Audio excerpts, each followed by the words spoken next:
Assalamualaikum warahmatullahi wabarakatuh. Alhamdulillah wassalatu wassalamu ala Rasulillah wa ala alihi wa sahbihi wa mawalah. Wa ashhadu an la ilaha illallah wahdahu la syarikalah wa ashhadu anna Muhammadan abduhu wa rasuluh sallallahu alaihi wa ala alihi wa sahbihi wa man tabi'al huda ila yaumil qiyamah. Alhamdulillah, puji syukur kita haturkan kehadirat Allah. Malam ini kembali kita lanjutkan kajian rutin dengan membaca tafsir Ibnu Katsir untuk surat Al-Baqarah. Dan kali ini kita akan membaca ayat 246. Satu konteks yang cukup panjang sampai di ayat 251. Sehingga kalau diselesaikan berarti kita membahas kurang lebih 6 ayat. Namun insya Allah kita akan baca secara bertahap sesampainya. Pertama kita akan bahas ayat 246. Jadi secara global ayat 246 sampai 251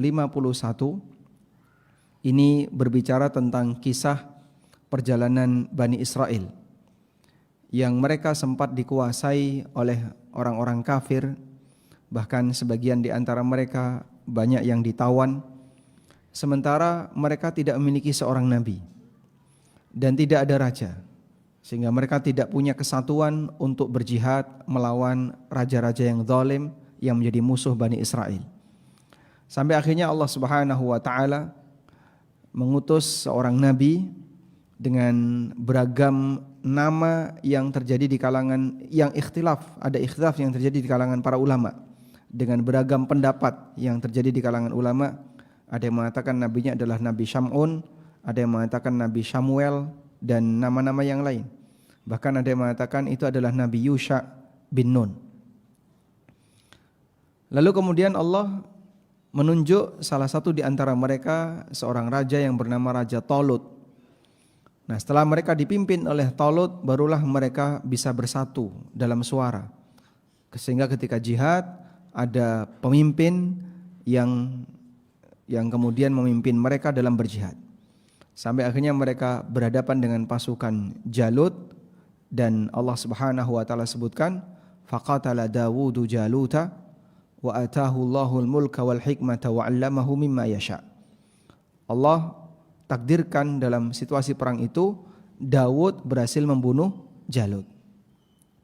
Sampai akhirnya kemudian Nabi Daud diangkat oleh Allah sebagai nabi, lalu dijadikan oleh Allah Subhanahu wa taala sebagai raja. Baik, sekarang kita akan baca firman Allah di ayat 246. Alam tara ilal mala'i min bani Israila min ba'di Musa idh qalu linabiyyin lahum ba'ath lana malikan nuqatil fi sabilillah. Tahukah kamu tentang kisah sekelompok orang di kalangan Bani Israel min ba'di Musa, setelah Musa, idh qalu linabiyyin lahum, ketika mereka mengatakan kepada nabi mereka, ib'ath lana malikan, tunjuk kepada kami seorang raja, nuqatil fi sabilillah, yang nanti kami akan berperang melawan musuh-musuh kami fi sabilillah, di jalan Allah. Qala, kemudian Nabi itu bertanya, hal asaitum in kutiba alaikumul qitalu alla tuqatilu, apakah kalau Allah wajibkan kepada kalian untuk berperang nanti kalian akan ikut perang semuanya? Qalu wa ma lana alla nuqatila fi sabilillah wa qad ukhrijna min diyarina wa abnaina. Bagaimana mungkin kami tidak ikut perang fisabilillah sementara kami pernah diusir min diyarina wa abnaina, dari negeri kami dan dijauhkan dari anak keturunan kami. Ada banyak di antara anak-anaknya Bani Israel yang ditawan. Falamma kutiba alaihimul qitalu tawallau illa qalilan minhum. Ketika diwajibkan kepada mereka perang, mereka tawallau, berpaling, illa qalilan minhum, kecuali sedikit di antara mereka. Wallahu alimun bidzalimin, dan Allah Maha mengetahui orang-orang yang zalim. Baik, coba kita baca keterangan Ibnu Katsir untuk ayat ini. Abdul Razak meriwayatkan dari Ma'mar dari Qatadah. Kata Qatadah, hadzan nabi, nabi yang dimaksud dalam ayat ini adalah Yusha bin Nun. Nabi yang dimaksud di Al-Baqarah ayat 246 adalah Nabi Yusha bin Nun. Menurut pendapat siapa? Qatadah. Baik. Berarti kejadiannya sebelum Musa atau setelah Musa? Setelah Musa. Mana yang lebih dulu, Sulaiman atau Nabi Musa? Mana yang lebih dulu, Sulaiman atau Musa? Yang lebih dulu mana? Nabi Musa. Kejadian ini sebelum Sulaiman, sebelum Daud. Berarti Nabi Musa jauh sebelum mereka. Yusha bin Nun muridnya Nabi Musa, ketemu dengan Nabi Musa dan yang mendampingi Nabi Musa ketika menemui Khidir. Menurut Qatadah, Nabi yang dimaksud dalam ayat ini adalah Nabi Yusha bin Nun. Lalu dikomentari oleh Al-Hafidz Ibnu Katsir, wa hadzal qaulu ba'idun. Namun pendapat ini terlalu jauh. Li'anna hadza kana ba'da Musa bidahrin tawil. Karena kejadian ini, peristiwa ini terjadi jauh setelah Musa. Bidahrin tawil, di rentang waktu yang cukup jauh. Wa kana dzalika fi zamani Daud alaihissalam, dan itu terjadi di zaman Nabi Daud sebelum beliau jadi rasul, sebelum beliau jadi nabi dan rasul, sebelum beliau jadi raja. Kama huwa musarrahun bihi fil qissah, sebagaimana yang ditegaskan dalam kisah yang disebutkan dalam Al-Qur'an. Lalu kata Al-Hafidz Ibnu Katsir, wa qad kana baina Daud wa Musa ma yanifu an alfi sanah. Sementara antara Daud dan Musa itu jaraknya kurang lebih 1000 tahun. Berarti lama ya. Baik. Dan kita bisa terima keterangan Ibnu Katsir ini, mengingat di zaman Musa Bani Israel dalam kondisi kuat. Di zaman Musa Bani Israel dalam kondisi kuat. Demikian pula pasca Musa masih ada Nabi Yusha bin Nun.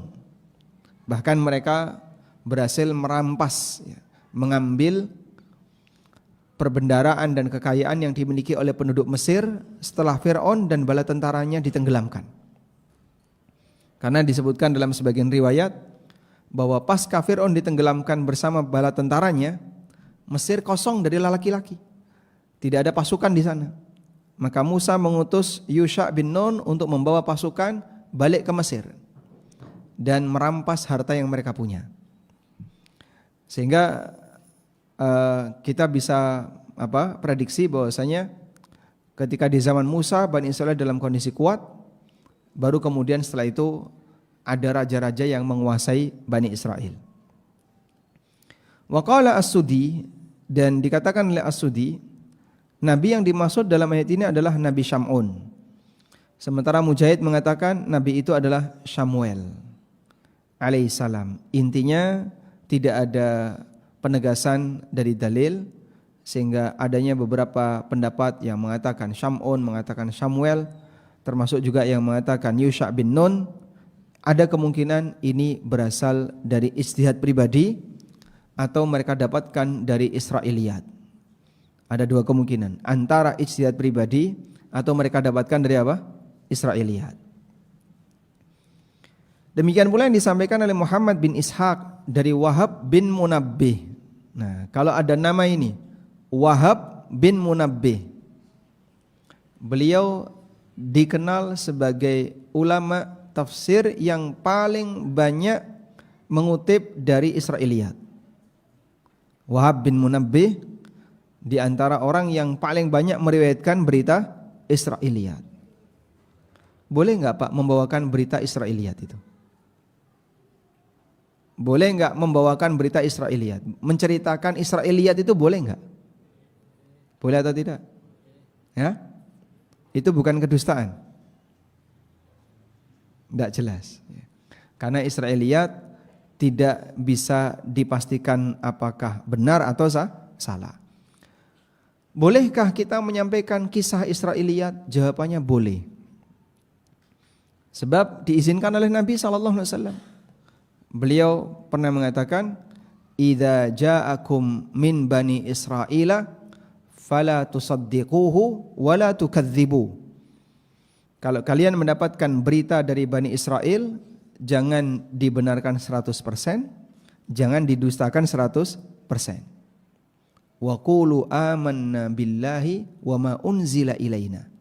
Tapi ucapkanlah, aku beriman kepada Allah dan apapun yang Allah turunkan kepada kami. Baik. Sehingga Israiliyat itu ada dua. Israiliyat berarti yang bersumber dari Bani Israel ya. Itu ada dua. Pertama, Israiliyat yang berkaitan dengan hukum. Boleh gak kita mengadopsi hukum yang pernah diterapkan di tengah Bani Israel? Selama tidak ditetapkan dalam syariat kita, hukum asalnya tidak boleh. Sehingga Bani Israel melakukan amal apa kita nggak boleh tiru, kecuali yang ditetapkan dalam syariat kita. Contoh amaliyah Bani Israel yang ditetapkan dalam syariat kita apa? Puasa Asyura. Itu kebiasaan orang Yahudi yang kemudian setelah Nabi SAW mendapatkan informasi kalau mereka berpuasa di hari Asyura sebagai bentuk rasa syukur karena Musa diselamatkan oleh Allah dari kejaran Fir'aun ketika hari itu. Lalu Nabi SAW mengatakan, "Ana aula bi Musa minhum." Aku lebih berhak untuk mensyukuri keselamatan Musa dibandingkan mereka. Ini berkaitan dengan masalah hukum. Yang kedua, yang berasal dari Bani Israel yang berkaitan dengan masalah berita. Nah, untuk yang kedua ini, bolehkah diceritakan? Jawabannya boleh. Sebab Nabi SAW mengizinkan. Dalam hadis yang lain beliau bersabda, "Hadithu an Bani Israila wala haraj." Silakan kalian ceritakan berita dari Bani Israel wala haraj, tidak ada dosa di sana. Sehingga orang boleh bercerita berita yang berasal dari siapa? Bani Israel. Dan kalau Anda jumpai dalam tafsir Ibnu Katsir ada beberapa berita Israiliyat karena diizinkan. Maka ketika ada berita Israiliyat boleh dibacakan, boleh diceritakan, tapi tadi kondisinya gimana?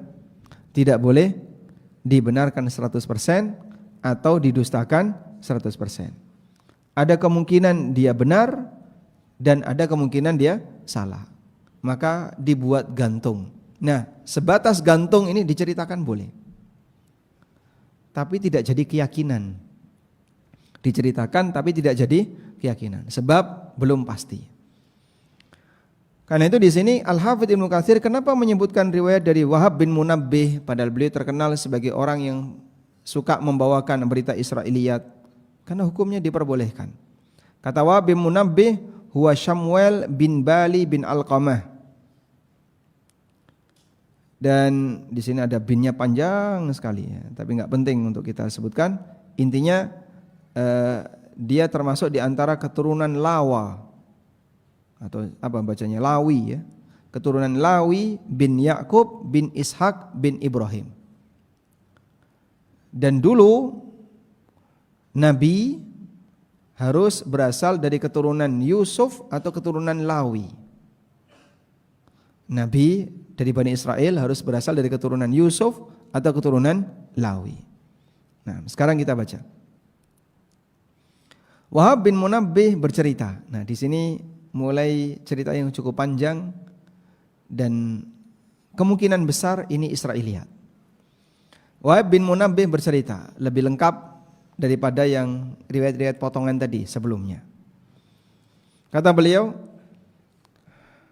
Bani Israel setelah Musa ala tariqil istiqamah. Mereka berada di jalur istiqamah, muddataz zaman, sepanjang rentang waktu tertentu. Tsumma ahdatsul ahdath, lalu terjadilah aneka penyimpangan dan sebagian menyembah berhala. Walam yazal baina adhurihim minal anbiya may ya'muruhum bil ma'ruf wa yanhahum 'anil munkar. Dan selama perjalanan hidup Bani Israel itu Allah mengutus banyak nabi. Yang para nabi ini aktivitasnya adalah amar ma'ruf nahi munkar. Wa yuqimuhum 'ala manhajit Taurat, dan ya, mengajari Bani Israel sesuai dengan manhaj Taurat, sesuai dengan isi Taurat.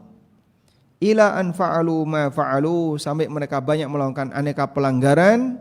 Fasallatallahu alaihim a'da'uhum, hingga kemudian Allah Subhanahu wa taala menghukum Bani Israel dengan Allah Subhanahu wa taala datangkan musuh Bani Israel. Faqatalu minhum maqtalan azimah, sampai akhirnya musuh ini menyerang Bani Israel dan berhasil mengalahkan mereka, banyak sekali korban yang mati di sana.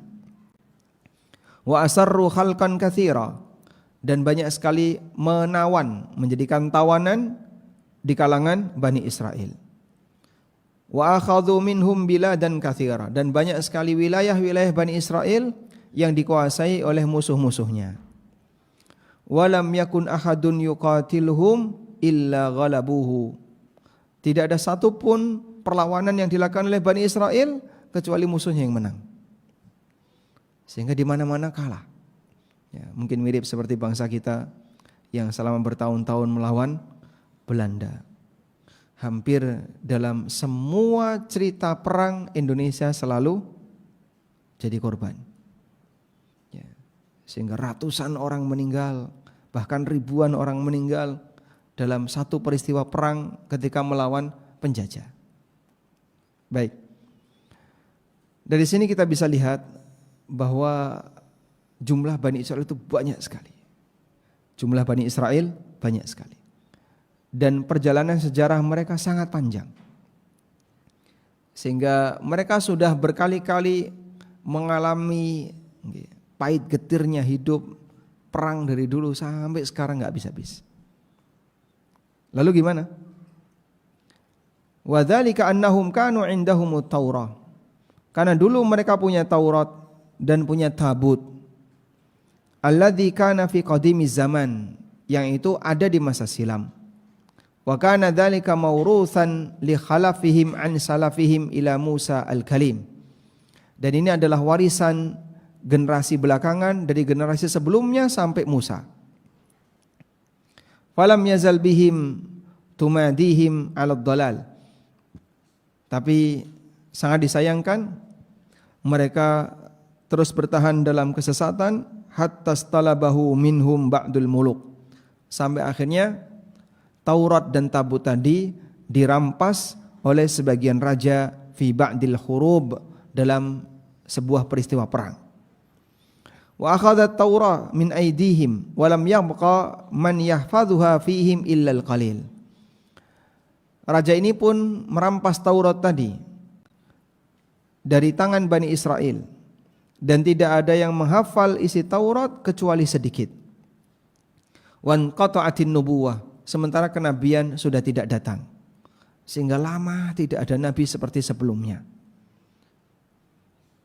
Terutama min asbatihim, dari keturunan mereka, walam yabqa min sibti Lawi alladhi yakunu fihimul anbiya illa imra'atun hamil. Sementara keturunan Lawi tadi, Lawi bin Yakub, yang sebelumnya keturunan Lawi ini banyak yang jadi nabi, dari Bani Lawi ini banyak yang jadi nabi, sudah enggak ada lagi yang jadi nabi, kecuali ada satu harapan. Ada seorang wanita yang sedang hamil dan suaminya terbunuh dalam peristiwa peperangan melawan musuh Bani Israel. Ketika mereka mengetahui bahasanya ini adalah satu-satunya anak keturunan Lawi, maka mereka punya harapan, semoga bayi ini nanti akan jadi nabi. Fa akhadhuha wa fahabasuha fi baitin. Akhirnya mereka mengambil wanita itu, dan wanita ini ditahan di sebuah rumah. Wahtafadhu biha, mereka berusaha untuk menjaga wanita ini.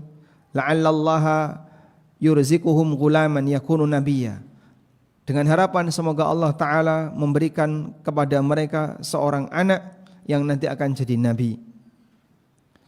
Falam tazal tilkal mar'atu tad'ullaha, dan wanita ini terus berdoa kepada Allah, ayyurzuqaha ghulaman, agar Allah Ta'ala memberikan rezeki kepada dia seorang anak.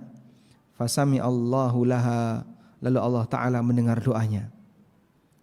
Wa wahabaha ghulaman, dan Allah berikan kepadanya seorang anak laki-laki. Maka karena doanya didengar oleh Allah, anak ini diberi nama Syam'un, bermakna Syami Allah. atau Syamwul artinya Sami Allah. Wa minhum may yaqul, ada yang mengatakan namanya Syamwel, ada yang mengatakan namanya Sam'un. Dan itu semakna. Fashabbal ghulam wa nasha'a fihim wa ambatallahu nabatan hasana. Seorang anak ini pun kemudian tumbuh dewasa dan Allah jaga dengan baik sampai akhirnya ketika dia tiba di usia kenabian, Allah wahyukan dia untuk jadi nabi. Wa amarahu bid-da'wa ilaihi wat tauhid. Kemudian Nabi Syam'un ini pun berdakwah kepada Bani Israel dan memerintahkan mereka untuk mentauhidkan Allah. Fada'a Bani Israel fatalabu minhum. Kemudian beliau mendakwai Bani Israel dan mereka pun minta kepada sang Nabi ayyuqima lahum malikan yuqatiluna ma'ahu a'da'ahum, agar Nabi ini menunjuk salah satu orang sebagai raja yang nanti akan memimpin mereka untuk berperang melawan para musuhnya. Wa kana al-maliku aidan qad bada fihim, dan pada waktu itu sudah ada jalur kerajaan sehingga ada darah biru di kalangan Bani Israel. Biasanya yang jadi raja itu yang keturunan Raden, sementara yang jadi nabi keturunan Lawi. Nah, ini yang jadi nabi sudah benar. Sekarang yang dari raja.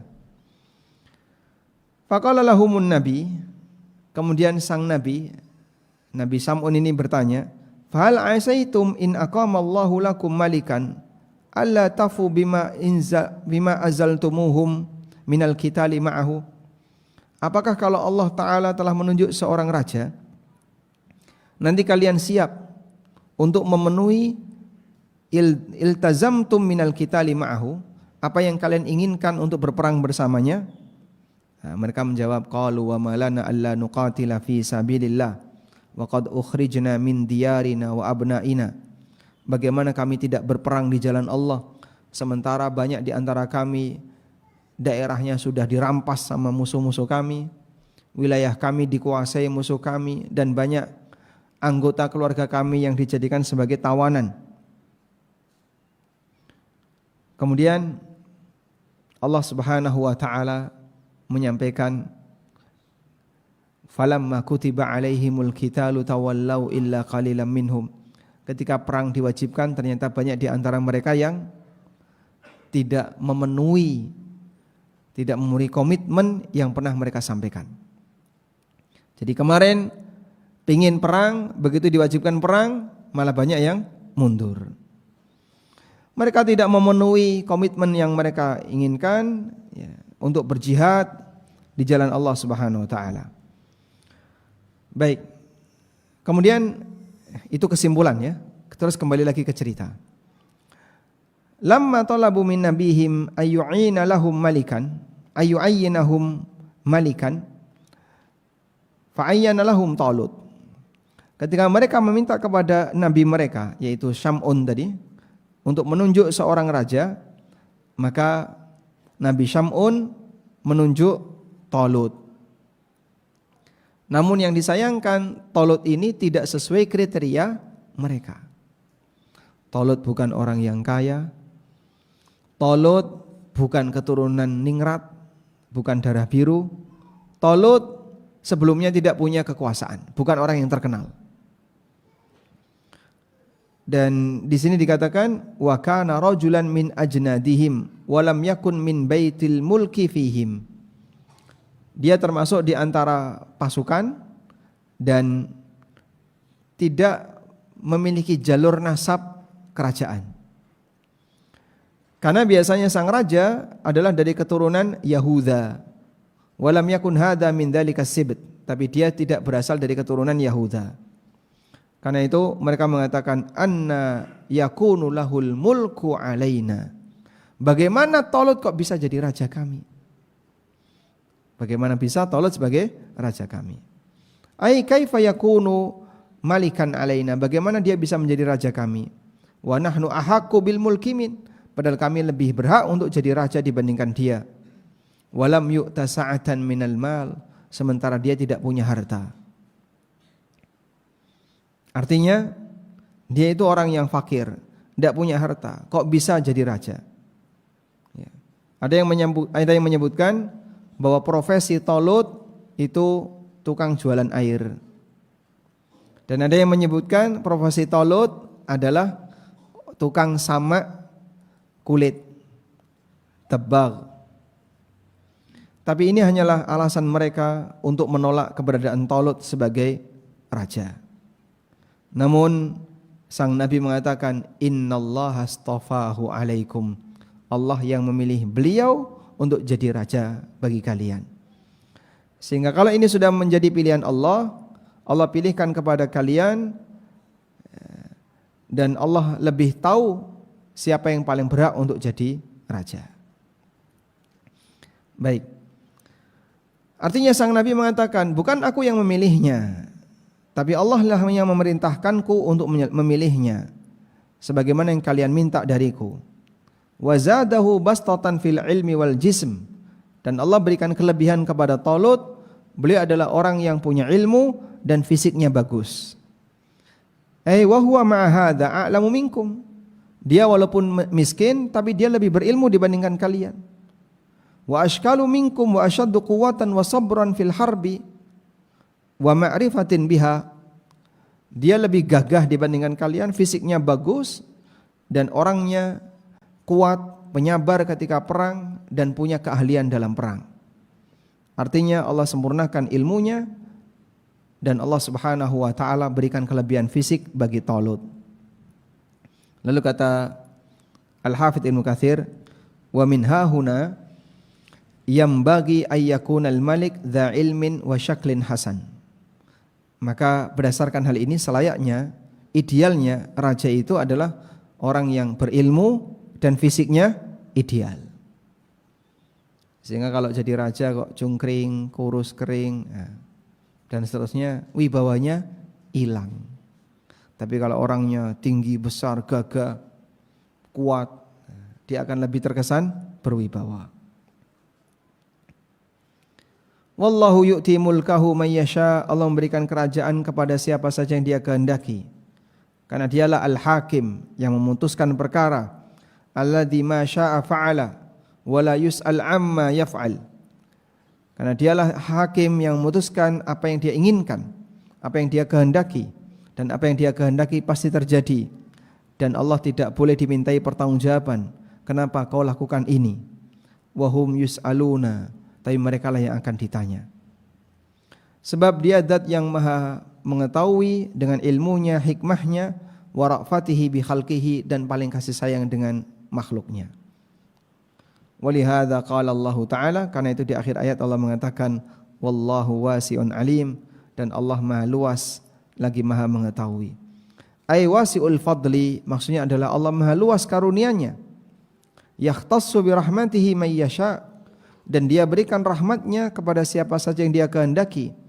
Alimun biman yastahiqul mulk, dan dia maha mengetahui siapa yang berhak untuk mendapatkan kerajaan, mimman la yastahiquhu, dan siapa yang tidak berhak untuk mendapatkan kerajaan. Baik. Dan seperti ini bisa dirasakan karena ada nabi. Dari sinilah Anda bisa lihat jalur kenabian dengan jalur kerajaan itu beda. Sehingga Nabi Syam'un bukan penguasa, tapi Nabi Syam'un seorang nabi. Dan yang ditunjuk oleh Allah sebagai raja yang bukan nabi. Talut bukan nabi. Dari mana bisa dipastikan dia ditunjuk oleh Allah? Karena ada nabi yang menunjuk. Dan nabi ini yang dapat wahyu dari Allah Subhanahu wa taala. Tayyib, Nabi Muhammad itu raja atau bukan? Raja atau bukan? Bukan. Lalu beliau apa? Beliau Nabi dan Rasul. Nah, Nabi dan Rasul. Apakah beliau raja? Beliau pernah dikasih pilihan oleh Allah. Apakah mau menjadi seorang hamba yang nabi ataukah raja yang nabi? Jadi kalau status kenabiannya tidak dicabut. Tapi ada dua pilihan, hamba ataukah raja. Fakhtara abdan. Lalu beliau memilih jadi hamba. Sehingga beliau bukan raja. Maka tidak ada kerajaan Muhammad sallallahu alaihi wasallam. Begitu beliau meninggal dunia, penggantinya bukan keturunan beliau, bukan Fatimah jadi ratu, bukan. Tapi penggantinya adalah Abu Bakar As-Siddiq radhiyallahu anhu atas kesepakatan yang dilakukan oleh kaum muslimin. Tayyib. Namun beliau pemimpin. Beliau pemimpin. Dan beliau pemimpin tertinggi bagi kaum muslimin. Dari sinilah pemimpin itu ada yang bentuknya raja dan ada yang bentuknya bukan raja. Selanjutnya, wa qala lahum nabiyyuhum inna ayata mulkihi ayyatiyakumut tabutu fihi sakinatun min rabbikum. Nabi mereka mengatakan, alasan kenapa Talut ini lebih berhak untuk jadi raja, ayyatiyakumut tabut, dia berhasil mendatangkan tabut kepada kalian. Fihi sakinatun min rabbikum, yang dalam tabut itu ada ketenangan dari Rabb kalian. Wa baqiyatum mimma taraka alu Musa wa alu Harun tahmiluhul malaika, dan baqiyah peninggalan yang ditinggalkan oleh Musa dan Harun yang dibawa oleh malaikat. Inna fi dzalika laayatan lakum in kuntum mu'minin, sesungguhnya itu merupakan tanda bagi kalian jika kalian beriman. Baik, seperti apa itu? Insyaallah coba kita baca setelah mendengarkan adzan Isya. Wassallallahu ala nabiyyina Muhammadin wa ala alihi wa sahbihi wasallam.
Wassalatul qayyimah ati Muhammadin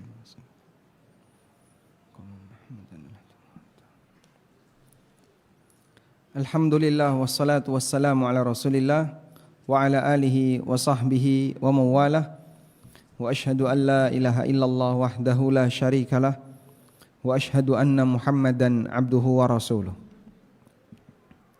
Di ayat 248 Sang Nabi menjelaskan kepada Bani Israel alasan kenapa Talut lebih berhak untuk jadi raja dibandingkan yang lain.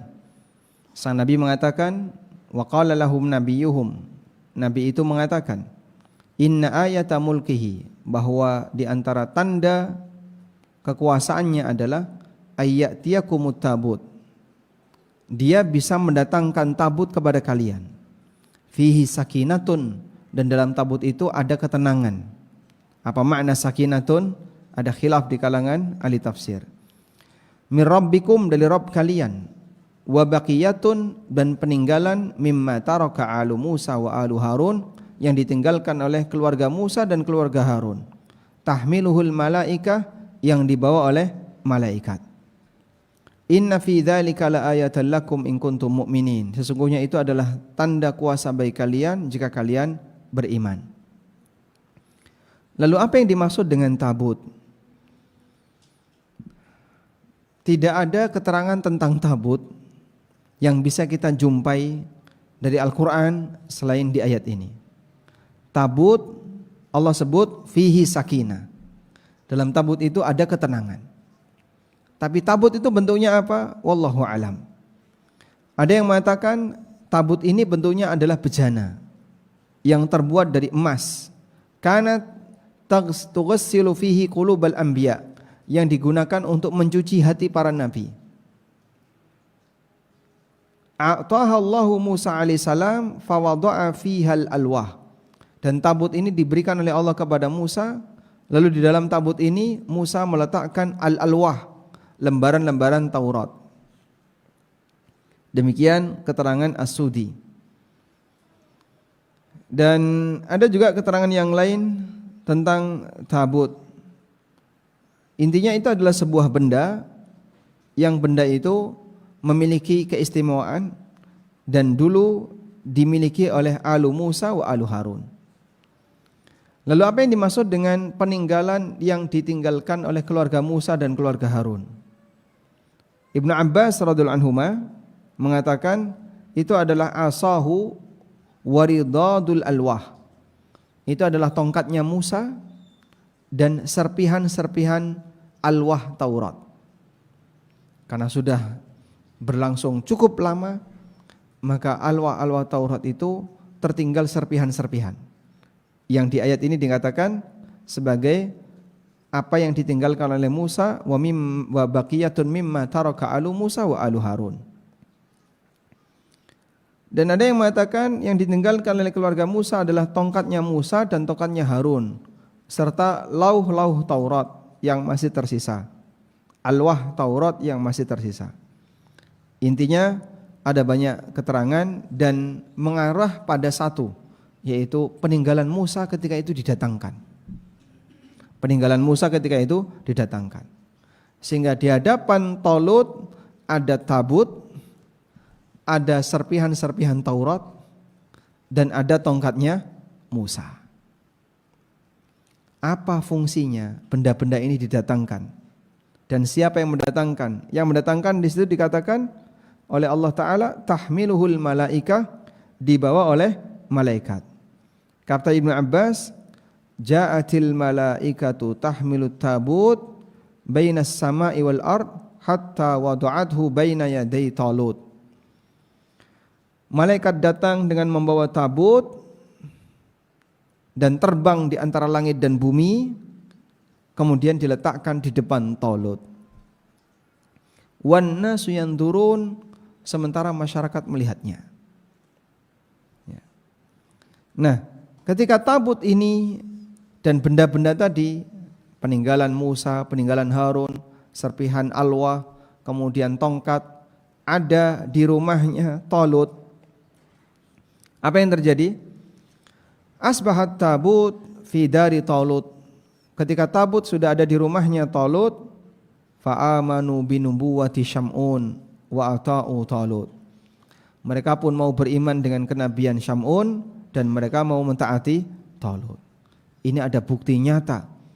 Benda yang selama ini kita cari sebagai peninggalan dari Musa, ternyata ada di tempatnya Talut. Akhirnya mereka mau mentaati Talut.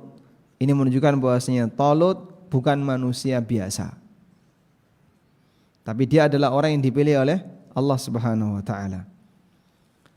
Maka apa hikmahnya benda ini didatangkan? Untuk mengajak Bani Israel agar mau menerima Talut sebagai raja. Sehingga Allah berikan bukti bahwa raja ini adalah pilihan Allah. Maka yang nanti akan menjadi pemimpin kalian atas pilihan Allah adalah orang ini. Didatangkanlah peninggalan-peninggalan Musa tadi. Baik. Dan ada yang mengatakan ja'at bihil malaikatu tasuquhu ala ajalah ala baqaratin wa qila ala baqaratain. Ada yang mengatakan bahwasanya benda-benda tadi dibawa oleh malaikat dan malaikat itu menunggangi kereta yang ditarik oleh seekor sapi atau 2 ekor sapi dan bergerak cepat. Lalu setelah itu dibawa ke hadapan Talut. Peristiwa gaib ini dilihat oleh masyarakat sehingga mereka pun mau beriman kepada sang nabi dan mau taat kepada nabi kepada Raja Talut. Inna fi dzalika laayatan lakum. Demikianlah di sana ada ayat bagi kalian ala sidqi fi ma ji'tukum bihi minan nubuwah, yang menjadi bukti kebenaranku bahwasanya aku adalah seorang nabi. In kuntum mu'minin, jika kalian mau beriman kepada Allah dan kepada hari akhir. Wallahu ta'ala alam. Sampai di sini penggalan Talut diterima oleh Bani Israel jadi raja. Ada proses apa itu tadi? Allah tunjukkan benda-benda gaib, ya, benda-benda yang selama ini hilang, benda-benda yang luar biasa di hadapan Talut sehingga mereka mau menerima Talut sebagai raja. Wallahu alam. Mungkin saya tidak pintar bercerita, ya. Sehingga sebenarnya kisah ini cukup menarik untuk Anda bisa baca ulang dengan membaca ayat tadi. Mudah-mudahan nanti bisa kita gali lebih dalam berkaitan dengan hikmah yang bisa kita ambil pelajaran darinya. Wassallallahu ala nabiyyina Muhammadin wa ala alihi wa sahbihi wasallam. Wa akhiru da'wana alhamdulillahi rabbil alamin. Wassalamualaikum warahmatullahi wabarakatuh.